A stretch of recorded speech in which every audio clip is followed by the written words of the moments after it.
First of all, we're coming here to find out about horses. Okay. What kind of creature is a horse? A dog is a faithful one, a cat is an independent one, a monkey is a mischievous one, a pig is a dirty one. What's the one word for horse? Noble. Friend. I think of this as a friend. Friend? Not the universal word. Noble. Correct. Noble. In all languages, the horse is referred to as a noble creature. So how do we define nobility?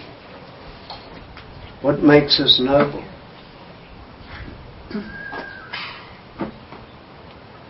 Nobility. Can't you really say integrity? But Yes, having integrity and manners and Pride. breeding Pride. and pride and honor and integrity. well, if you're seeing someone who's noble, you think of someone who's in sort of like in the king's house, you know. That's right. Starting With with principles. Okay, and grace and honesty. Basically, all the positive aspects of a human being come under that word noble. But the most important thing is, before you can be noble, you have to be aware of self. Before you can decide to have principles and opinions and etc., you have to be aware of self and self-worth.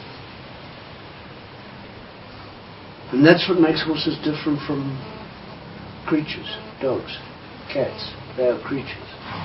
Horses are beings. Not human beings, but beings because they are aware of themselves and each other and us, and they have opinions about things. I can give my dog a kick. It says, ow, ow, ow, ow. I say, good boy. It says, oh, lucky shot, I'm a good boy. It is what I tell it to be when I tell it to be it. Even if I ill-treat it, it doesn't move to the neighbors. It continues to stay there. And in fact, they're not that faithful because within 3 days, a dog will transfer his affections. Horses fall in love, by the way. And I've seen them hang on to that love for a long period and recognize the loved one when they see it again. So we're dealing with a noble being who has opinions, and he has opinions about you straight away, always. He either decides you're a wuss, who can walk all over you, or that you're a bully, or indecisive, or nice on the ground but horrible on top. So you have to get him. He is a herd animal. He understands about leadership. If he's been allowed to drive naturally with other horses. There's the number 1 horse, the number 2, number 3, all the way down the line. And the number 1 horse is not necessarily the biggest or the strongest. It's the most decisive. And that's what they respect in us most, our decisiveness. You have to present yourself to him as a leader, and that he respects and wants to follow. So I advertise myself as a horse talker, not a whisperer, because whispering is for secrets. And the reason you have to talk to horses is because horses are telepathic. Everybody who's been around horses for any length of time will acknowledge it. I was just going to ask him to do something and he did it. They can definitely pick up our thought waves. Our thought waves are not just inside our head. They emanate outside of us. The human aura can be photographed in color. But the electrical impulses that sail out, you're annoyed by those dogs. You'll have to switch them off. No, carry on. Call me, I'm not even here. The horses can feel our vibes. Our thoughts create electrical impulses. And the human mind works in 4 distinct speeds. Well, first of all, there's 2 parts to the human mind, the brain. There's our objective mind and our subjective mind. Call it conscious and subconscious. Now, our conscious mind, I don't know the exact numbers, but is called beta. The one you are all using now, listen to me, you are all engaged in a beta brain activity. And we'll call that 100 cycles per second. When you go to sleep at night, you go through alpha, theta, and delta. Those are the different depths of sleep that you have. Now, scientists have worked out that our alpha brain rhythm is our problem-solving brain rhythm, our theta brain rhythm is our creative brain rhythm, and delta is our complete rest rhythm, which we use just for breathing and listening for danger and knowing not to wake the bed, etc. Now the meditationists tell us, turn your hands this way, say Om, close your eyes, to engage a slower brain rhythm, to give the mind some peace, because this one is so very busy all the time. For instance, don't think of an elephant. See what happens. And you know whether the elephant was facing this way or that way, or straight at you. Was it morning or afternoon? There you go, you see. Too fast. I've been saying for years that horses' minds can only go as fast as our alpha brain rhythm. And now that has been proved to be correct. So we have to deal with horses, because they relate to our vibe, we have to make our main vibe maker, our mind, operate in the slower brain rhythms, which people normally only use when they go to sleep. As I said, alpha is the problem-solving brain rhythm, proven by the old wives' tale that says if you have a problem, sleep on it. Because then you will, during sleep, engage that brain rhythm. But you can engage those brain rhythms while you're awake as well. An artist painting a picture, for instance, creating a beautiful scene, will be using a lot of theta gear.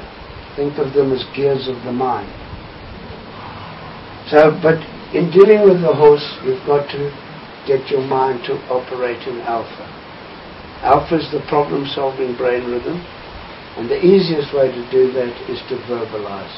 Because while I am verbalizing and solving the problem of making my mouth move in a way that will come out in a way that is comprehensive to you, is a big problem. And also it's forcing me to slow down. Because all the time you're listening to me, your mind's going at a hell of a speed. You're analyzing, agreeing, disagreeing, etc. So just by talking, I am going at a speed that the horse can read the vibes, recognize the electrical currents that we talk. So talking to the horse is an absolute necessity, because otherwise we don't. We go back into beta brain so quickly. We are mostly beta brain. All our working day is beta brain activity. No regularity of thought, no consistent planning of what we've got to do to get somewhere. So that's why I talk to horses. And you know, I've been sitting on a horse and saying to it, "Oh, you're a lovely boy, super, thank you, lovely boy, nice boy." And then I saw a new mummy over there watching a kid having her first lesson, and she looked at me as I was a bit kooky. So I stopped talking to the horse. And then I happened to see my neighbor driving in the field here in his 4x4, and I couldn't stand the bugger. And immediately I started thinking about what I'd like to say to him. And then I suddenly found myself saying to the horse, "I'm going to smack you." The horse realized he could not read me. Our beta brain activity is like 10 radio stations, all turned on at the same time. Because your thoughts can jump like that. Horses cannot read us when we're in beta brain. So talking to a horse is like talking to a 12 to 14-month-old human, one that can walk about already, still in nappies, can't talk yet. Couldn't say to it, hey, go get me a pen over there. I'd have to say to it, look, this pen, can you fetch? Can you fetch? Go fetch. And then you see the little computer, yeah, I know how to do that, and off it'll go, very proudly. That's the mentality that you're dealing with in terms of your horse. Now, what kind of a creature is a horse? We said noble, but it's also, there's more to that than about a horse. You know, the thing about horses is the only predictable thing about them is that they're unpredictable. And they're dangerous at both ends. They're uncomfortable in the middle. They kick, bite, butt, bolt, run away with you and stomp on you. They fart in your face with impunity. They regularly blow their snot all over you. Okay? They're expensive. They go lame. And we fall in love with them. Now my question is it kooky people that get involved with horses, or is it horses that make people kooky? What do you think? It's a hard question. I'm not sure about the answer. But certainly that's crazy that we should want to spend so much time with them. And I think the reason is that you can communicate with them. They're on a higher evolutionary scale than our household pets are. There's us, then there's the primates, and I believe the dolphins and the whales, I'm not sure. But then up there somewhere, the horses, because of their social structure, the way they respond. A well-trained dog can learn about 30 words. I had a horse with 100 words. And, with 100 words, you can communicate. There's a lot you can say to each other. Okay, I'm going to take a break because it just dried up. Cool, man. That's very good. Everything about us is infectious. Everything about us. But Not only the disease. if you do that telepathic communication course with what's that lady's name, Sandy, they do telepathic communication with animals, and she said one of the things you pick up is that every time they get to a stable and the horse is in a bad mood or the horse is horrible that day, they can know by the time the owner gets there he's had a bad day. And she picks it up on the animals how the owner's day's been. And another thing is pets in homes. Kids are coming. My horse wants to mount everything, and I definitely can't run around. Yeah, but I mean, you haven't had it. You're not. You don't have a boy no, there. no, but what's the other thing? She said if they have vibes. The horses pick up on our vibes. We have to create the music. If you want to dance with the horse, you have to create the music. You have to create the mood. And that's why just trying to do telepathic is no good, because the average human being can only concentrate on one thing for 7 seconds. And then you try and do your telepathy and your hocusy-pocusy stuff. You're not going to last for long, okay? It's not going to really work. I know it, in principle, of course it will work, but you can't stay on the subject. But I could be saying to the horse, no, don't pull against me, I know what I'm talking about, okay? I'm keeping myself there. I'm not saying, and where is so-and-so, That's not how to talk to a horse. You've got to be, you've got to be here and now. That's the important principle. So, the 3 ingredients of success, what are they? Perseverance. That's a good one. Perseverance is a good one, but it's not. I'll tell you them quickly so we don't waste time. Attitude. Attitude and attitude are the 3 ingredients of success. And the 3 ingredients of failure? Attitude, attitude, and attitude. So your horsemanship is to be judged by your ability to affect the horse's attitude. And you can't affect the horse's attitude unless you first of all affect your own. You have to create the music, and only then can the two of you have a positive attitude to the work to be done. So when you next approach your horse, he has to be amazed at you. Okay, how you changed overnight. Because when you come tomorrow, you come with this. You have to come with the right attitude. Not, oh, I hope I don't mess up. That's not the attitude you must have. The attitude you must have is, hey buddy, I'm giving you a chance, okay? You're going to cost a fortune. You've got to earn your keep. You've got to treat me like a lady. I'm a lovely lady. I ask nicely. I have good manners. But I'm not a wuss. Okay, and if I ask for something, and because I ask nicely, doesn't mean I don't mean it.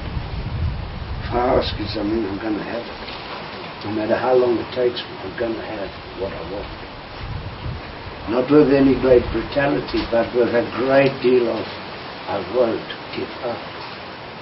If I tell you come here and you don't want to, I'm not going to go and after a while stop and go and call somebody else and try and get them to help me. I'm going to sit here and nag and nag and nag and nag until you come here. I'm going to win by pure perseverance and character. I tell you,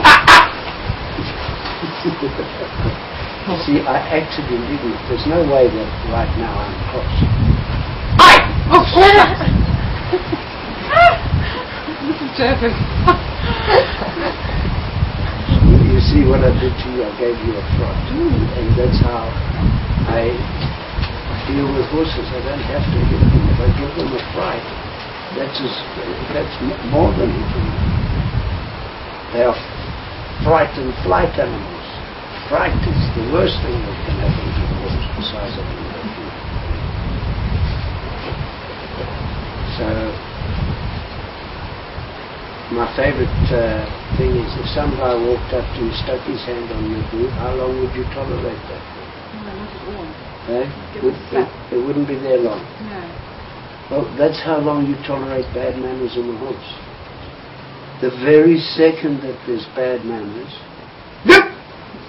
act like that, like that, act indignant. You're not allowed to get cross. You can only pretend for a moment, because the moment that the horse complies then, you mustn't have the attitude, oh well, it's about time.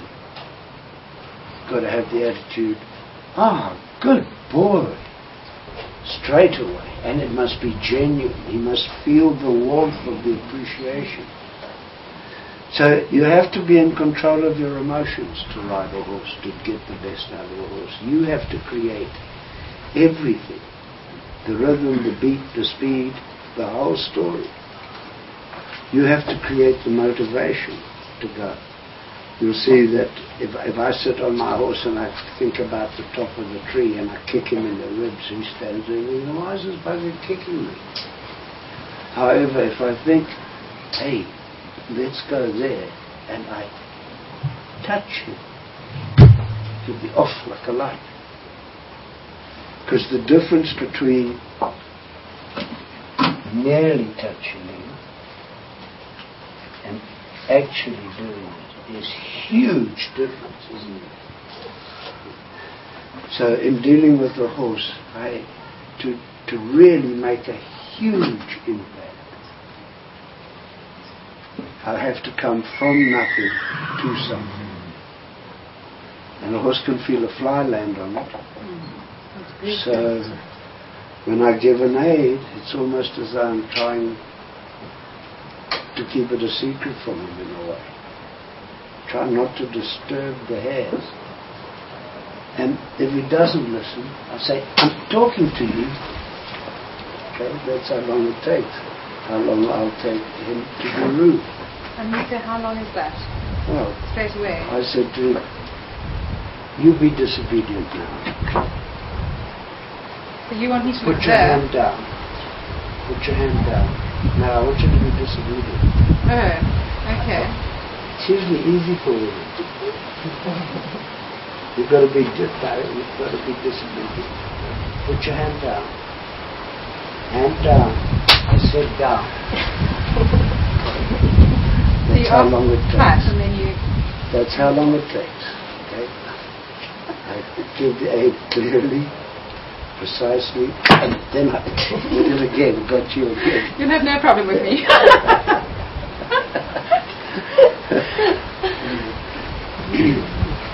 That's how I prove my strength and my superiority to the horse, not with muscle, with quickness, with decisiveness, with knowing exactly what it is that I want from the horse. Not how I want to wander over there somewhere. How do you discipline them then? With a sack? Of course. It's like children, they should be beaten regularly.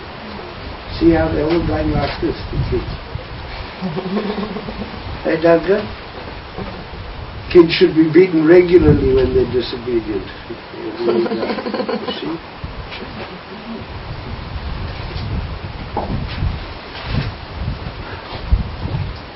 I just dried up again. Again?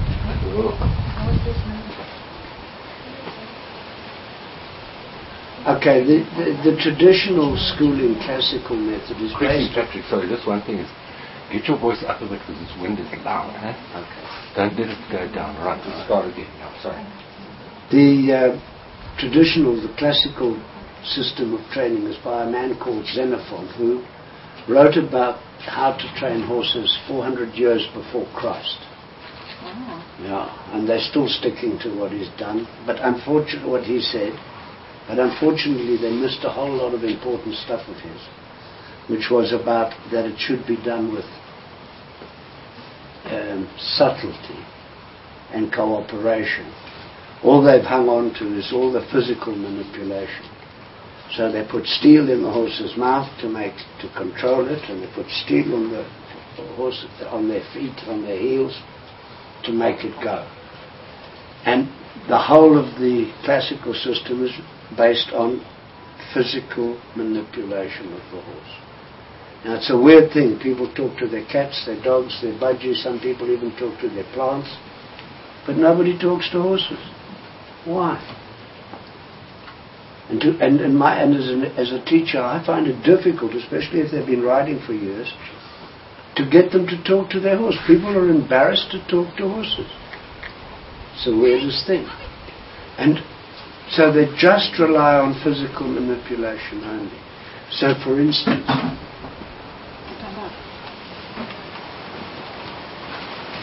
you see what I just made this lady do without saying a word to her?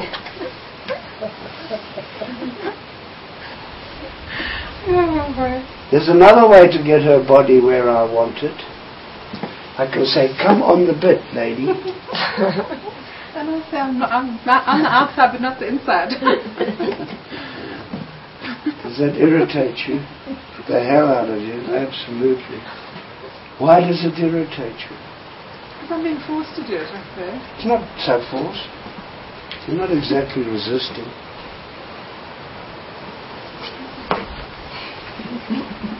It irritates you. But the first time when it came up here, you came up here smiling.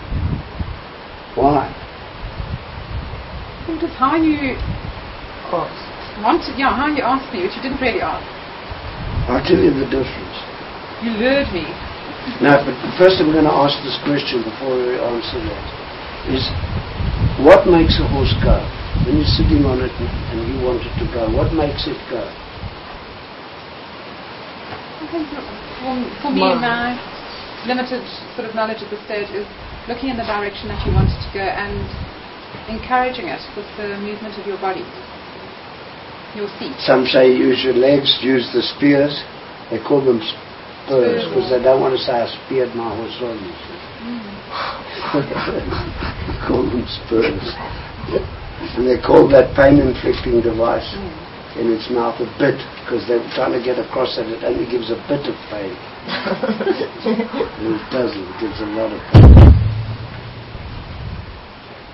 The first way, it is not your legs that make it go. What makes a horse stop? You can pull on the reins as hard as you like. If it doesn't want to stop, it will just keep its legs going. So what makes it go? What makes it stop? Its mind. Its mind tells its legs, don't go anymore, or do go in this kind of movement, or this kind of movement. It's mind. And just now, first of all, I engaged your mind, and you very willingly put your body next to mine. Subsequently, since then, I have bypassed your mind, and I begin to irritate you again. And that's what people do to horses. They sit on it, they grab the head, they pull the head down, and they kick it. And once it's going, they say, not that way, not that way, not that way. Not, hey horse, get me there. It's mind. So the whole purpose of Freeform is to engage its mind. In the same way that if I tell my dog, go fetch the ball, I don't have to run behind it kicking it up the jack. And when I get there, put its mouth on it, turn it around, kick it all the way back to where we started from. It understands the concept, go fetch the ball. Horses have a greater capacity, a much greater capacity for associating a sound with an action required than a dog does. Say dog sit, doesn't sit, I have to push its bum down. And as I said, a dog learns 30, 40 words. A horse can learn 100. So everything that I do with the horse, I have a word for. Any action that it does, I have a word for. If I see it taking a poo, I say to it, be quick, be quick, be quick. Because when I'm at a show and before we want to go in there, we're going to want to have a poo. And you know how you are in the show, you're going to have to be quick, be quick. We're late. So just be quick. I used to be able to say to a man, to make sure he emptied his bowels before a competition, I'd stand up, I'd say, be quick. He'd say, I'm not ready. He'd walk off. And then I'd stop him again and I'd tell him again and he'd, no, not ready. But now I'd know it's got to happen. Because I would just keep walking him and stopping him and saying, be quick. And then he'd say, okay, now I'm ready. Because I'm talking. Because I'm talking, I'm slowing my thinking down to the speed that the horse can read. You see, if you're going in automatic and thinking about, did I switch the stove off? You know, it's not something he can relate to. He picks it up though. Boy, he hears this. He feels this unintelligible vibration. It's too fast. I should draw this as 1,000 cycles per second.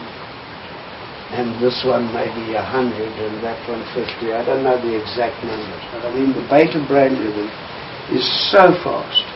And you know, as soon as you're angry, then you're in high beta. And also very afraid. You're in beta, you're pumping adrenaline for the wrong reasons there. So when you do get on that horse or another horse tomorrow, the fact that you get afraid is also good because it pumps adrenaline into your body and it's going to make your reactions quick. I'm about to dry up again. Okay.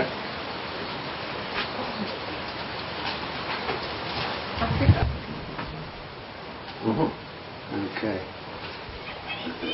So the point I was trying to make was that in the classical system, it's all based on physical manipulation. And in the demonstration with you, one, I had your cooperation because I engaged your intellect, and the other, I didn't bother about your intellect. I just shoved your body where I wanted it to be. So I have this thing that says horses are beings. And when you do not have the consent of the being whose body you are using, that's called rape. And you know, in man's efforts to subdue and train horses, they've done it all by causing it pain in its mouth. It's the whole system of training with a pain-inflicting device in its mouth. You know, poor horses, when they are asked about bits, oh, the pain of it, oh, the agony on both sides. And this little booklet had in there 161 pain-inflicting devices. Whoops. Yeah, 161 pain-inflicting devices. Now what Freeform is trying to do is not to have you on the PID, the pain-inflicting device, but off it. That it is used only for your safety and for really, if the horse is being disobedient, that for causing pain. It should be used for causing pain only, and on that for that purpose only, not to make the horse learn to endure you forever hanging on to it. I don't forever use choke chains on my dogs. You have to a little bit in the beginning, because they won't listen to you when you tell them come here or they want to run off. You've got to do something about it. So we're going to engage the horse's mind, and the most important thing for the horse to learn is the concept of good, because puppies seem to learn it from their mothers. Horses have got to go. You've got to go through a process of teaching them what good means. So the first thing I will do with your horse tomorrow is set it up so that I can teach him those words, teach him what good is. And I do it first of all by getting him to get into the I don't want to fight position. And the I don't want to fight position for dogs is to lie on their backs and say I don't want to fight. Horses, how do they do it? Just their heads down, I think. Put their heads down, yeah. So they move their feet. That's the other thing they do. Is they back off. Say, yes sir. A little bit of, yes sir. A little bit of moving of feet to show deference. So the first thing I would do is get the horse to put its head down. That means physically pulling it, making it put its head down. But as its head goes down, I go down with it. There's lots of eye contact, lots of friendly feeling. Come on, head down, head down. Mostly they say, I'm not doing that. I'm not making myself humble. I am ready to fight. I won't. And that's when I first start to exert my authority. And my authority is going to come from persistence. Just not going to give up. I'm going to keep hanging on there. If I can't hang on anymore with one hand, I'll hang on with two hands. But until he drops his head, I'm going to just say, head down, head down, head down. As it does it, good. Now that in itself is not going to teach him the concept of good, but I start making the word then. But the next thing I'm going to do is, once his head is down, I'm going to pop his crest. And popping his crest is getting him to change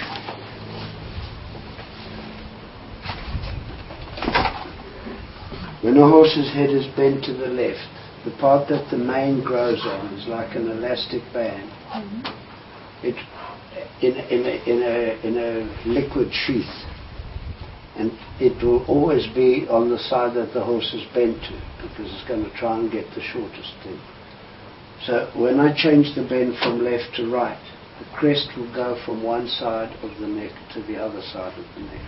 That sinewy part. That sinewy part that goes from his ears to his withers. Mm-hmm. And so if the horse's ears are here, mm-hmm.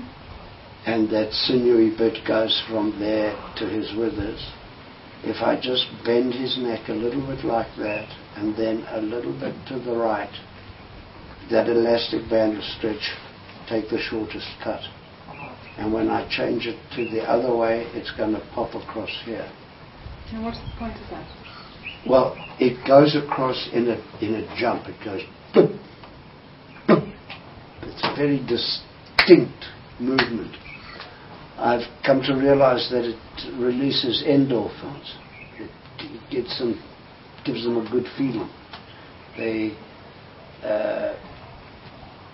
get that feeling like you do after a sneeze, or like a pee you promise yourself hours to do, and then finally you do it. You get that nice feeling, because they get a very goofy look in their face sometimes.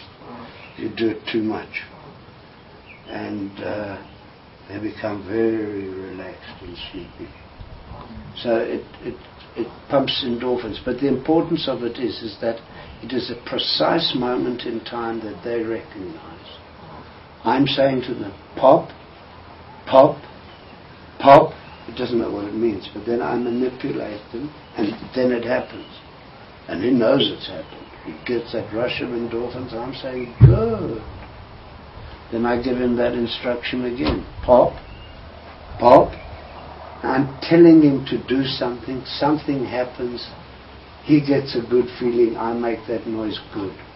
Soon he starts to think, wow, good's a good word. Is this after he's put his head down? Yes. You've got to put the head down to make it happen. Okay. They've got to get into the I don't want to fight position. Oh. And then just with a slight flexing of the neck, we can make it pop. And by giving him a good feeling, that's where I start my relationship with the horse. Not by saying walk on. Then, as you see tomorrow, it will develop how we start to give the horse his first 10 of the basic 20, because there are 20 words that all horses should learn. The next 80 are of your choice, but there are a basic 20 words that they should all get to know. And now, they don't necessarily all learn the first, they don't all have the same first 10. Sometimes they all have the first 5 or 6, definitely. Thereafter, it's a question of using words that are appropriate to that horse. And so now we're going to go and deal with your horse in the stable, and the most important thing is what most owners do, is they walk up to their horse and they say, hello, horse.